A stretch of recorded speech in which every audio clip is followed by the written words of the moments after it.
네, 3교시예요. 3교시에는 미카엘 체홉의 심리 제스처에 대해서 알아보기로 할게요. 아까 2교시 마지막에 제가 과제 슬라이드를 보여드리지 않았는데요. 과제는 블랙보드 주차별 강의 자료에 그 강의 자료와 함께 과제가 함께 올라가져 있으니까 그거를 보고 과제를 하시면 돼요. 자, 미카엘 체홉의 이 심리 제스처는 이거야말로 정말 이 설명으로만 하기가 너무 어려운 거예요. 제가 이 수업을 하면서 가장 설명하기가 난해한 게 이 심리 제스처인 것 같아요.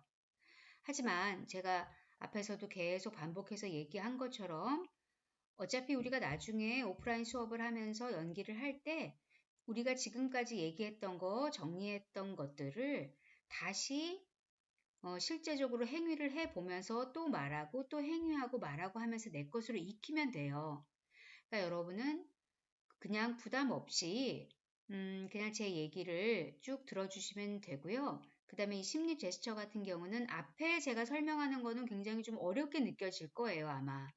그리고 이 심리 제스처라는 게 굉장히 생소하게 느껴지고 평상시에 잘 사용하지 않았던 것이기 때문에 더 어렵게 느껴질 텐데 이렇게 뒤에 가면은 제가 이 그림 또는 그리고 이 그림에 대한 설명을 통해서 이거를 다시 설명을 하거든요. 그러면 이 그림을 보면 여러분들이 조금 앞에 설명보다는 조금 쉽게 이 심리 제스처에 다가갈 수 있을 거라고 생각을 해요. 그러니까 그냥 편안하게 설명을 들어주시면 돼요. 아까 2교시에서 미카엘 체홉은 역할을 형상화할 때 상상력을 통해서 떠오르는 극중 인물의 이미지를 활용했다고 했어요. 그러니까 상상에 의해서 극중 인물의 이미지가 눈앞에 직접 보이기 시작하면 그 이미지에 따라서 배역 창조, 그러니까 즉 역할 창조를 했다는 거죠. 그리고 그 이미지를 가시화시키기 위해서 상상의 신체 등을 활용하면 좋다고 했어요. 그리고 이 상상력의 성취와 활용은 체홉의 연기 체계를 형성하는 데 있어서 가장 근본적이면서도 최우선적인 수단이 된다라고 했어요. 자, 그럼 이번 시간에는 이 미카엘 체홉의 상상력을 활용한 연기 수단의 정수, 심리 제스처에 대해서 알아보겠습니다. 이 심리 제스처는 이 심리 제스처가 이제 이 미카엘 체홉이 심리 제스처에 대한 이 아이디어를 뭐라 그럴까요? 이렇게 생각하고 그것을 이렇게 발전해 나가게 된 계기가 있어요. 미카엘 체홉이 그 모스크바 예술극장에서 활동할 때 그 스승인 스타니슬랍스키하고 연기 방법론적으로 멀어졌다고 그랬잖아요. 대신 스타니슬랍스키는 박탄코프하고는 굉장히 밀접한 관계를 가졌어요. 박탄코프는 여러분이 나중에 서양 연극사를 배우게 될 때 또 나오는 인물이에요. 이 체홉과 비슷한 또래의 사람이었고요. 이 사람도 배우이자 연출가였는데 배우로서는 체홉과 라이벌 관계였지만 연출가로서는 체홉에게 아주 긍정적인 영향을 준 사람이에요. 이 박탄코프도 이 체홉처럼 현실의 삶을 있는 그대로 모방하는 것을 반대했어요. 그래서 이것에 대해서 상당 부분 체홉과 이렇게 의견이 맞은 거죠. 이 심리 제스처는 어떻게 이 체홉이 착안하게 됐냐면은 박탄코프가 연출하고 체홉이 주인공을 맡은 스트린드베리의 에릭 14세라는 연극이 있었어요. 이 에릭 14세에서 체홉이 아주 젊고 유약한 그리고 굉장히 혼란스러운 스웨덴 왕 에릭을 연기하게 됐는데 이게 잘 풀리지 않았대요. 그런데 박탄코프가 자신에게 에릭의 핵심적인 어떤 행위를 이끌어낼 수 있는 실마리를 제공해 주었다고 해요. 그거에 대해서 체홉은 뭐라고 말하고 있냐면 박탄코프는 나에게 바닥에 상상의 원 하나를 그리고 여러분 이거는 제가 써놓지 않은 이유는 그렇게 중요한 건 아니니까 그냥 한번 쓱 들어보세요. 박탄코프는 나에게 바닥에 상상의 원 하나를 그리고 그 원을 넘어가려 하지만 넘을 수 없는 이미지를 계속 생각한다면 어느 정도 에릭 왕의 모습을 끌어낼 수 있을 거라고 했다. 이것으로부터 나는 에릭의 행위에 대한 일정한 형태와 실마리를 찾아냈다. 그때는 인식하지 못했으나 이것이 심리 제스처와 같은 방향에서 접근한 것이었다. 라고 말하고 있어요. 그러니까 체홉은 그 바닥에 상상의 원 하나를 그리고 그 원을 넘어가려 하지만 넘을 수 없는 이미지를 계속하면서 비극적 운명에 사로잡힌, 그러니까 이미지를 계속 생각한다는 거죠. 이미지를 한다는 거는 원 하나를 그리고 상상의 원을 그리고 그 원을 넘어가려 하지만 넘을 수 없는 이미지를 계속 생각하다 보니까 비극적 운명에 사로잡힌 에릭이라는 극중 인물의 혼란스러움을 이렇게 이미 더 쉽게 상상해내서 그거를 강화해서 그 인물의 감정과 행위를 이끌어낼 수 있게 됐다는 거예요. 미카엘 체홉의 심리 제스처는 이렇게 시작이 된 거예요. 이 심리 제스처는 이 미카엘 체홉의 연기 테크닉이 다른 연기 방법론들하고 구별되는 아주 독창적인 개념이에요. 여러분도 처음 들어보셨죠? 그런데 이 심리 제스처는 이렇게 이해하기 또는 실행하기 아주 쉬운 건 아니지만 굉장히 독창적이면서도 배우만이 가질 수 있는 아무도 모르게 아무의 간섭을 받지 않고 배우만이 가질 수 있는 아주 독특한 수단이에요. 그래서 배우에게 참 많이 활용도가 높아요. 이 심리 제스처라는 어떤 용어 때문에 이 단어 때문에 좀 혼란을 주는 경우가 있어요. 그러니까 심리 제스처는 그러니까 미카엘 체홉의 심리 제스처는 역할 창조를 위한 준비 수단이지 무대에서 이렇게 배우가 직접 수행하는 어떤 제스처는 아니거든요. 지금서부터 여러분 그냥 어렵게 생각하지 말고 제 얘기를 그냥 쭉 들어주세요. 그러니까 심리 제스처는 배우가 무대 위에서 역할의 심리 상태를 나타내기 위해 이렇게 행하는 특징적인 제스처를 말하는 것은 아니에요. 좀 풀어서 설명을 해볼게요. 어떤 연극에서 어떤 극중인물이 자신의 심리 상태를 나타내는 특징적인 제스처를 사용할 때가 있어요. 그러니까 이러한 특징적인 제스처는 극중인물의 심리를 관객에게 이렇게 알려주는 거죠. 반복적인 동작이기 때문에, 그러니까 이 극중인물의 심리에 대해서 관객들이 알아볼 수 있도록 반복적으로 하는 동작이기 때문에 이런 거를 심리적 제스처라고도 해요. 그러니까 쉽게 작품으로 예를 들어보면 벚꽃동산 여러분 아시죠? 그 벚꽃동산에서 가예프가 극 전체에 걸쳐서 계속 마치 당구를 치는 듯한 흉내를 내면서 양손과 허리를 이렇게 막 흔들어요.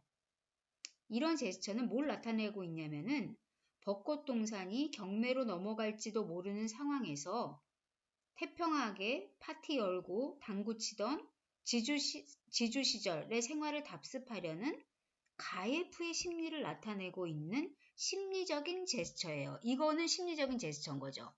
그런데 미카엘 체홉이 말하는 심리 제스처는 그렇게 배우가 극중인물로서 무대 위에서 극중인물의 심리를 표현하는 그런 제스처가 아니라 완전히 다른 개념이에요. 잘 들어보세요, 그냥. 체홉의 심리 제스처는 극중인물의 심리, 욕구, 충동 이런 거를 강화시킬 수 있는 어떤 특정한 제스처를 만들고 배우가 만들어야 되겠죠. 그것을 마음속으로 반복해서 상상해서 극중 인물의 행위를 더욱 아까 이끌어내고 강화시키는 배우의 내적인 연기 수단이에요. 그러니까 이 심리 제스처는 배우만 알고 있는 거지 다른 사람의 눈에는 보이지 않아요.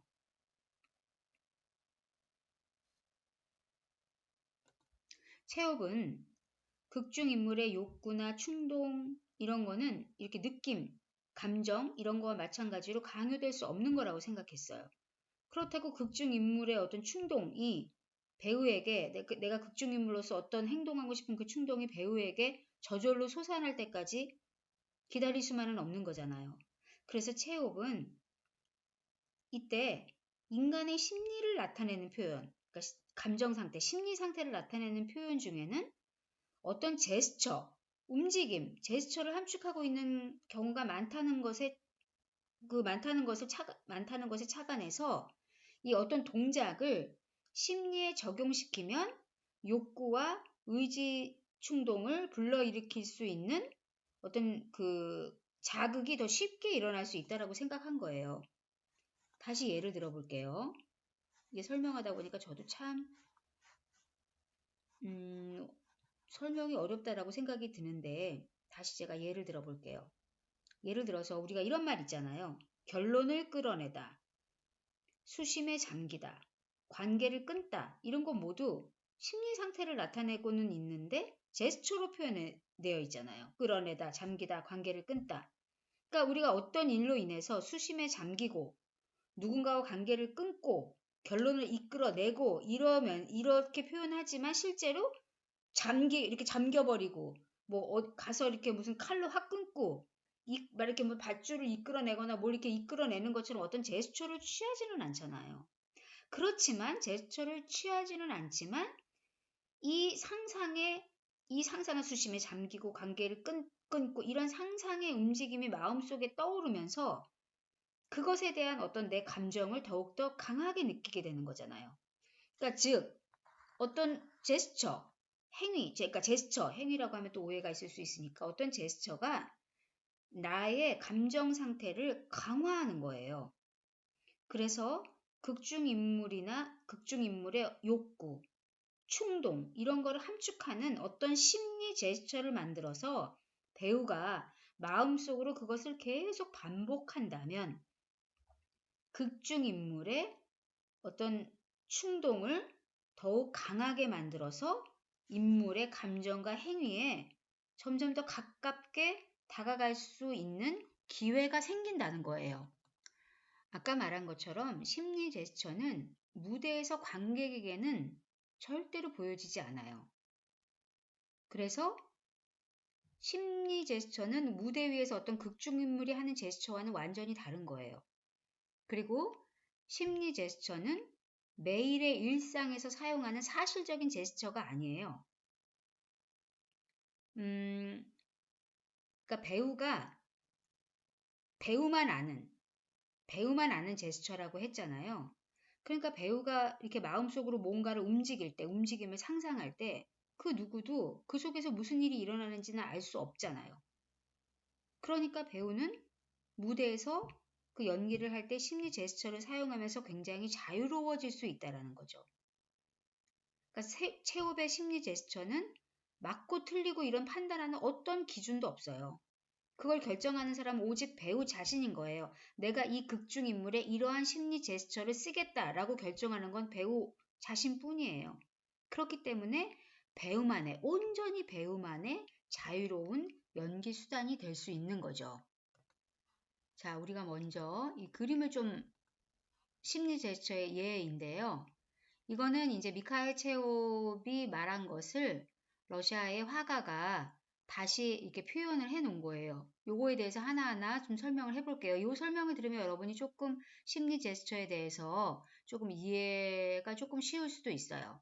자, 근데 제가 이 사진을 좀 그림을 구해보려고, 이미지를 좀 구해보려고 많이 노력을 했는데, 이렇게 조그만 것밖에 없더라고요. 그런데, 미카엘 체홉의 테크닉 연기라는 책을 보면은 사진이 좀 크게 나와 있기도 하거든요. 이 그림을 이렇게 보면은 이 사람의 어떤 이 제스처를 여러분이 좀 느낄 수 있죠. 여기 미카엘 체홉이 그거에 대한 설명을 해주고 있는데요. 매우 강한 불굴의 의지를 가진 지배적이고 광포한 욕망에 휩싸인 증오와 혐오에 가득 찬 인물을 연기한다고 상상해보자. 어떤 그런 인물이 있다고 쳐요. 그러면 그 인물에 대한 감정과 행위를 더욱 강하게 불러일으키기 위해서 배우가 마음속으로 이런 제스처를 계속해서 상상해 본다는 거예요. 자, 그런데 이제 이 제스처를 만들 때 이를 참고를 해보면 좋겠죠. 왼쪽 그림이 아니네요. 오른쪽 그림과 같이 심리 제스처는 두 팔과 다리의 방향, 기운 머리뿐 아니라 신체 전체의 최종적인 이 자세가 지배적이고 광포한 행동을 위한 명확한 욕망을 불러일으키고 있다. 그러니까 이러한 특징을 가진 극중 인물을 연기할 때 배우가 마음속으로 이런 장면을, 이런 모습을 계속 상상한다면 그 극중 인물이 더욱 구체적이고 명확하고 강하게 배우에게 다가올 수 있다는 거예요.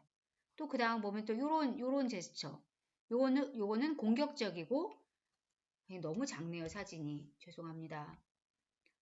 불같은 의지를 가진 광적이기까지 한 인물. 이 인물은 위로부터 영향력에 완전히 노출되어 있고 여기서 영감을 받으려는 이를 강제적으로 얻으려는 욕망에 가득 차 있다. 이 모든 거는 요거는 이제 미카엘 체홉이 만든 거고요. 여러분도 이런 식으로 그 극중 인물의 특징을 잡아갖고 어떠한 행동도 마음대로 만드는 거예요. 여러분 마음대로. 여러분에게도 와닿는 걸로. 요거를 보면 요거는 이 사람은 속세의 삶에 완전히 밀착되어 되어 있는 인물. 인물의 강력하고 독선적인 의지는 끊임없이 아래로 이끌린다. 모두 열정적인 염원들과 욕망은 저급한 것들이다. 이 인물은 누구에게도 무엇에도 동정심이 없다. 불신과 의혹, 비판이 편협하고 내향적인 삶 전체를 채우고 있다. 이 인물은 직선적이고 솔직한 삶의 방식을 부정하고 항상 완곡하고 비뚤어진 길을 택한다. 만약에 또 이러한 특성을 가진 극중인물을 내가 연기한다면 내 마음속에 이러한 이미지를 계속 상상하면 그 인물의 감정과 행위가 더 강화된다는 거예요. 똑같은 얘기죠, 계속. 그 다음에 이제 요거는 왠지 이 인물은 약한 유형으로 살아가면서 저항하거나 싸우지 못한다. 고통과 자기 연민에 빠지는데 불안을 느끼는 인물이다.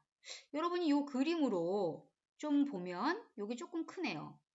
그림을 보면 조금 이 심리 제스처가 무엇을 말하는지 조금 이해가 좀 되시려는가요? 또 하나의 예를 들어본다면 그 안톤 체홉의 갈매기에서 아르까지나는 외적으로는 아주 매우 화려하고 거만한 모습을 하고 있지만 이 내적으로는 젊은 애인 뜨리고린을 너무나 젊고 아름답고 순수하고 활력이 넘치는 니나에게 뺏길까봐 두려워하고 있잖아요. 그 아르까지나는 늙음을 두려워하고 애인을 잃지 않으려는 그런 필사적인 몸부림이 있잖아요. 그런 배우가 이 늙음을 두려워하고 애인을 잃지 않으려는 이 아르까지나의 필사적인 몸부림을 특징하는 몇 가지의 이런 것든 다른 것도 어떤 심리 제스처를 만들어서 연기하는 내내 마음속으로 그것을 떠올림으로써 이 아르까지나의 그 두려움과 그 어떤 광기 이런 것들을 극 전체에서 더욱더 선명하게 발산시킬 수 있다는 거예요. 여러분 조금 이해가 되셨을려나요? 이 심리 제스처를 이끌어내는, 그러니까 심리 제스처는 아까 배우가 자기 맘대로 정해도 된다고 그랬잖아요. 그런데 또 너무 내 맘대로 정하면 안 되겠죠. 왜냐면 그러면 또 배우가 또 산으로 갈 수 있잖아요. 그러니까, 미카엘 체홉이 심리 제스처를 이끌어내는 몇 가지 기준을 마련했어요. 먼저 원형적인 동작이어야 한다. 원형적인 동작이라는 거는 무슨 얘기냐면요. 예를 들어서 이 아버지라는 예를 들어봅시다. 아버지의 원형. 이 세상에 인간의 마음속에 어떤 원형이 없는 건 없거든요. 예를 들면 이 세상에는 수많은 아버지가 있잖아요. 그리고 그 아버지는 우리 아버지, 니네 아버지, 쟤네 아버지 다 그 아버지는 개개인의 마음속에 모두 다른 형태로 존재를 하잖아요. 그런데 아버지에 대한 어떤 개념은 원형적일 수가 있잖아요. 아버지의 사랑, 아버지의 쓸쓸함, 아버지의 어떤 위압적인 거 이런 원형은 하나의 개념일 수 있잖아요. 그러니까 이런 어떤 원형을 활용해서 심리 제스처를 만들라는 거죠. 그래야 그 심리 제스처가 발산이 됐을 때 그 원형을 통해서 만들어진 심리 제스처여야만 많은 사람이 공감을 하고 이해할 수 있어야 된다는 거예요. 이거 좀 이해가 됐죠? 그리고 불필요한 근육의 긴장감 없이도 강해야 된다. 이거는 이것도 쉬운 그냥 긴장하진 않지만 그 어떤 에너지가 있어야 된다는 거예요. 가능한 단순해야 한다. 이 심리 제스처가 내가 연기를 하는 동안 계속 내 마음속에 계속 반복돼서 상상이 되어야 되는 건데 그럴 때 내가 사실은 심리 제스처도 하지만 극중 인물로서 무대 위에서 대사도 해야 되고 움직임도 해야 되잖아요. 그런데 이게 단순하지 않고 나의 심리 제스처가 내 마음 안에서만 활용하는 내 심리 제스처가 너무 복잡해 버리면 내가 극중 인물로서 대사를 하고 행위를 하는데 방해가 될 수도 있잖아요. 그러니까 가능한 단순해야 된다. 비슷한 이유로 선명하고 명확한 형태를 가져야 된다. 배우의 신체를 넘어서 발산되어야 된다. 이건 조금 어려운 개념인데요. 그만큼의 어떤 배우가 강한 에너지로 이거를 심리 제스처를 상상해야 된다는 거겠죠. 그리고 내적인 템포와 외적인 템포를 구별해야 된다. 이거는 무슨 얘기냐면요. 예를 들어서 굉장히 아주 위급한 수술이 진행되는 장면이 있어요. 그럼 환자의 생명을 살리기 위해서 그 수술은 아주 빨리 진행돼야 되고 긴장감이 감돌겠죠. 그래서 굉장히 이렇게 빠른 템포여야만 되는 거죠. 그렇지만 의사 역을 맡았다고 했을 때 그렇지만 이 내적인 템포는 정확하고 수술을 잘해야 침착하게 수술을 해야 이 사람이 살 거 아니에요. 그러니까 이 안에 템포는 이 바깥에 막 급박하고 이런 템포와 그 심리적 제스처의 템포는 그 안에 이 심리적 제스처의 이미지는 뭔가 좀 더 정확하고 이렇게 차분한 이미지를 가질 수도 있는 거잖아요.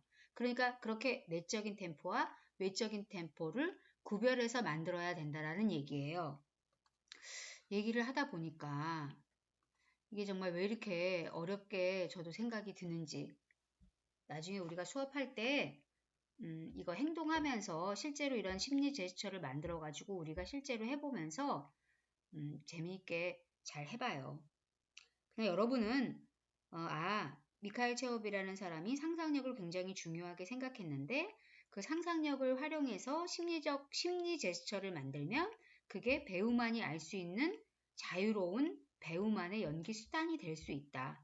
이거는 배우의 마음속으로만 생각하는 거기 때문에 아무도 그거에 대해서 간섭을 하지 않으니까 매우 자유롭고 또 마음속으로 계속 그 극중 인물에 대한 어떤 제스처를 계속 반복해서 생각함으로써 극중 인물의 행위와 감정을 이끌어내고 강화시킬 수 있다. 그게 심리 제스처다.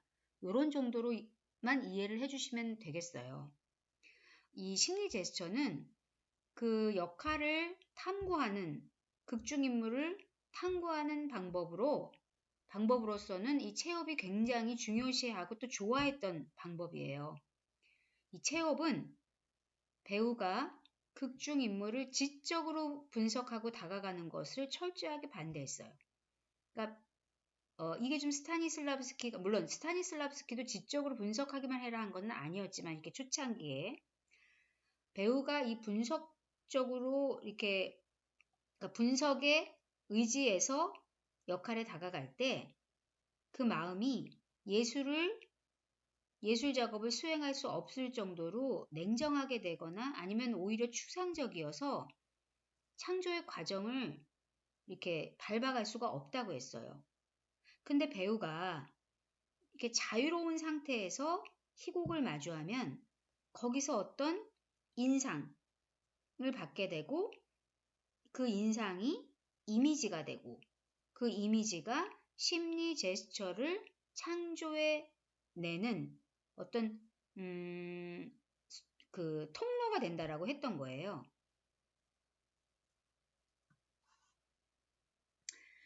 자, 어렵게 생각하지 말고 간단히 다시 정리를 해보면 미카엘 체홉의 심리 제스처는 극중 인물이 무대에서 행하는 제스처가 아니라 극중 인물의 내적인, 외적인 동기, 목적 이것을 수행하기 위한 배우가 마음 안에서 상상해서 활용하는 심리 제스처이다. 요거까지만 기억하시면 되겠습니다. 여러분. 네, 오늘 수업은 여기까지 할게요. 감사합니다. 네, 과제는 요거예요. 블랙보드에 또 올려져 있으니까 참고해서 잘 하시면 됩니다. 네, 수고하셨습니다.